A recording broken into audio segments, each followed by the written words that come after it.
अस्सलाम वालेकुम दोस्तों। आज हम आपको विज़िट करवाएंगे किला बाबा बुम्मन शाह का। ये ज़िला उकाड़ा की तहसील दीपालपुर के गांव बुम्मन शाह में मौजूद है। इस किले के 3 दरवाजे हैं। उस दौर में कितने ही खूबसूरत तरीके से इन दरवाज़ों को बनाया गया था और ये आज भी उसी तरह मौजूद हैं।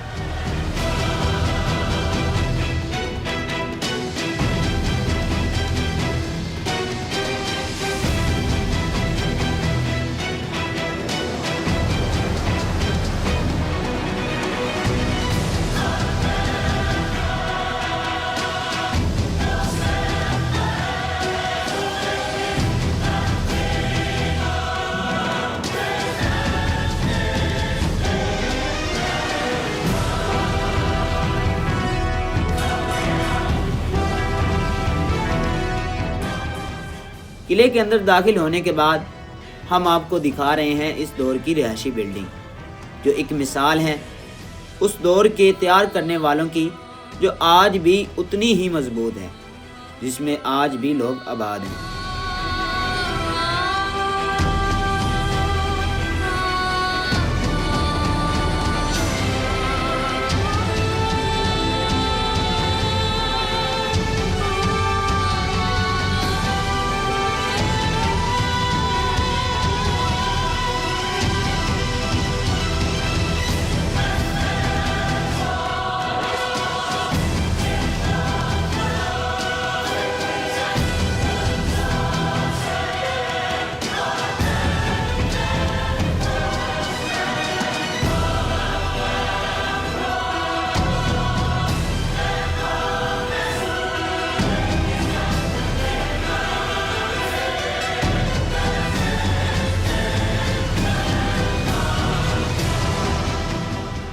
अब चलें बाबा बुम्मन शाह की इबादत खाना के अंदर।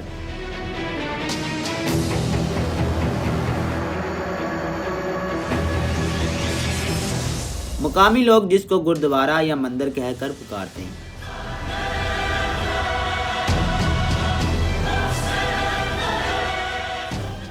जो आज भी उसी तरह मजबूत खड़ा है। वक्त के साथ साथ इसको काफ़ी नुकसान पहुंचा।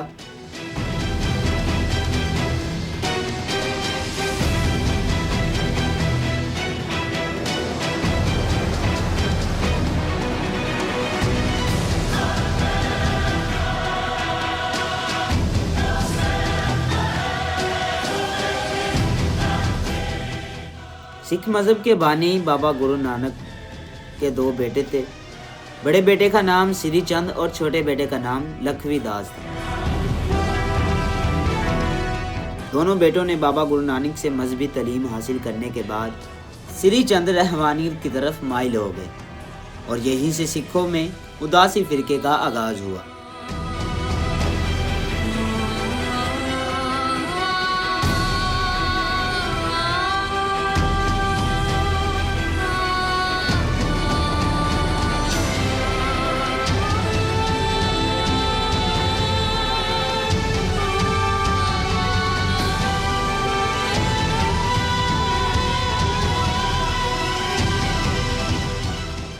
उदासी जैसे कि नाम से जाहिर है, अलग थलग रहना शुरू कर दिया। श्री चंद भी ऐसे ही थे। इन्होंने अलग थलग रहना शुरू कर दिया और मज़हब में रहवानियत के कायल हो गए। और सिर्फ रहवानियत नहीं, इन्होंने बल्कि 5 हिंदू देवताओं शिवा, वैष्णु, गणपति, दुर्गा, सूर्या की पूजा भी शुरू कर दी।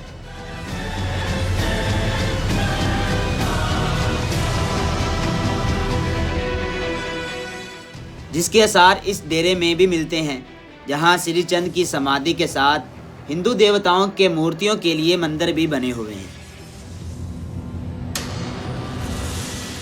जो वक्त गुजरने के साथ यहां की मूर्तियां गायब होती चली गई। सिखों के उदासी फिरके में श्री चंद के बाद सबसे ज़्यादा मकबूल शख्सियत बाबा बुम्मन शाह हैं।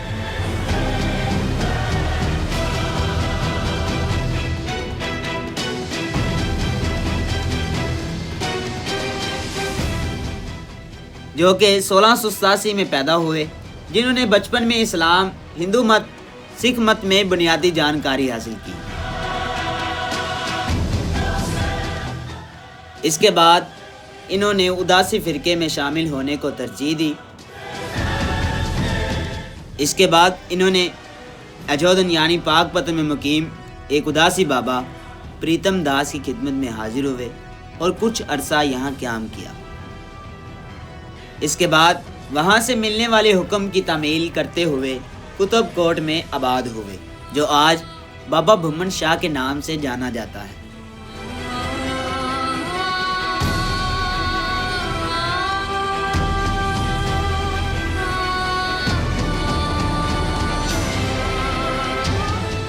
भुम्मन शाह के मुतल्लिक कहा जाता है कि उनका पुराना नाम भूमिया था और यहाँ आकर इन्होंने अपनी इबादत के साथ साथ लोगों को खाना खिलाना शुरू कर दिया।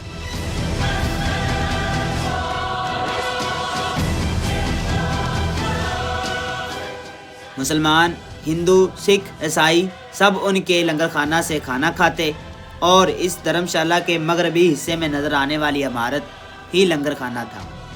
इसमें सबको खाना दिया जाता था।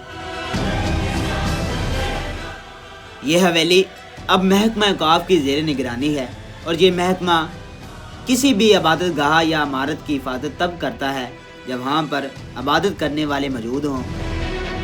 अब चूँकि यहाँ इबादत करने वाला कोई नहीं बचा तो इस हवेली का कोई पुरसाने हाल नहीं। हवेली की सबसे खूबसूरत नज़र आने वाली इमारत बाबा गुरु नानक के बेटे श्री चंद की समाधि है, जिसमें आज भी मुकामी लोग दिया जलाते और नमक रख जाते हैं। इस इमारत की बैरूनी और अंदरूनी दीवारों पर जब हमने गौर किया तो हमें बहुत सी तस्वीरें बनी हुई नज़र आईं।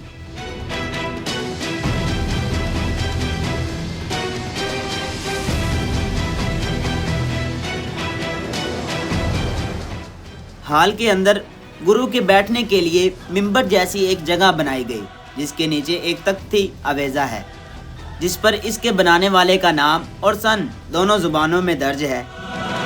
वक्त के साथ साथ इसका मिंबर तो गिर चुका है, लेकिन ये तख्ती आज भी मौजूद है। इस हवेली में नज़र आने वाले तमाम तमीरी ढांचा मुख्तलिफ औकात में बनाए गए। मशरकी हिस्से में एक बड़ा हॉल मौजूद है, जहाँ तालीम और तरबियत का काम किसी वक्त अंजाम दिया जाता था। जब हम इस हॉल के ऊपर वाले हिस्से पर गए तो पता चला ये यहाँ की गैलरी है। यहाँ शायद ख़वातीन तालीम हासिल करने के लिए बैठा करती थी या फिर किसी और मकसद के लिए इस्तेमाल किया जाता था। इसके और ऊपर जाएं तो छत से इस हवेली और किले का बहुत ही खूबसूरत नज़ारा देखने को मिलता है। आखिर में ये सवाल पैदा होता है कि बाबा भुम्मन शाह के पास इतना बड़ा रकबा कहाँ से आया। इसके बारे में ये रवायात मौजूद है कि ये सारा रकबा यहाँ के मुकामी जहांगीरदार लखा वट्टू ने बाबा भुम्मन शाह को दिया। तो हुआ कुछ यूँ था कि लखा वट्टू कत्ल के केस में पकड़ा गया, तो इसकी माँ ने बाबा भुम्मन शाह से आकर बोला कि अगर तुम दुआ करो कि मेरा बेटा रिहा होकर वापस घर आ जाए तो मैं आपको कुछ दान करूँगी। तो बाबा भुम्मन शाह ने दुआ की और लखा वट्टू कुछ अरसे बाद रिहा होकर वापस घर आ गया। तो इसकी माँ ने और लखा वट्टू ने बाबा भुम्मन शाह को 5000 एकड़ ज़मीन दे दी। यूँ ये हवेली और भी बड़ी होगी। आज भी उदासी फ़िरके के लोग जब पाकिस्तान का विज़िट करें तो वो बाबा भुम्मन शाह का दौरा ज़रूर करते हैं। अच्छा तो दोस्तों, आज के लिए इतना काफ़ी। फिर मिलते हैं एक और तारीखी दास्तान के साथ। मज़ीद अच्छी और पुरानी स्टोरी देखने के लिए हमारे चैनल को सब्सक्राइब और शेयर ज़रूर करें। बहुत बहुत शुक्रिया। अल्लाह हाफ़िज़।